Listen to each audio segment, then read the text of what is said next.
Varnostno evakuacijo Slovenk in Slovencev z nemirnega vojnega območja so končali. Kot pravijo na zunanjem ministrstvu, je bila to najbolj zahtevna konzularna akcija v zgodovini naše države. Na Brniku je sinoči pristalo še zadnje 9. čartersko letalo. Skupno pa je Slovenija z Bližnjega vzhoda na varno prepeljala 1058 potnikov, od tega 912 naših državljank in državljanov. Ljudi, ki bi se še želeli vrniti domov, je po navedbah zunanje ministrice Tanje Fajon sicer še kar nekaj. Žana, kaj tem ljudem sporoča država? So to sinoči bili res zadnji evakuacijski leti?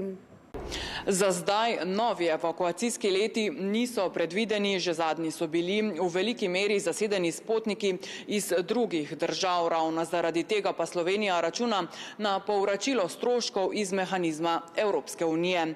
Sicer pa se na nestabilnem območju po ocenah zunanje ministrice nahaja še nekaj 100 Slovencev.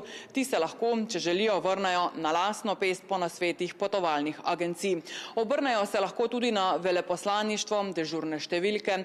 Klicni center 114 bo na voljo do nadaljnega.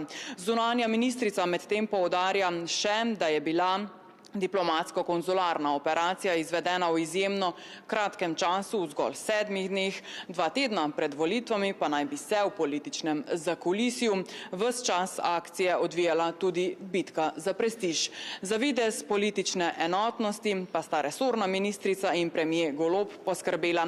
Sinoči, ko sta tukaj na Brniku pozdravila še zadnje potnike, ki so prispeli iz Rijada. Še to z ministrstva so danes sporočili, da so iz Irana na varno umaknili tudi diplomatsko osebje.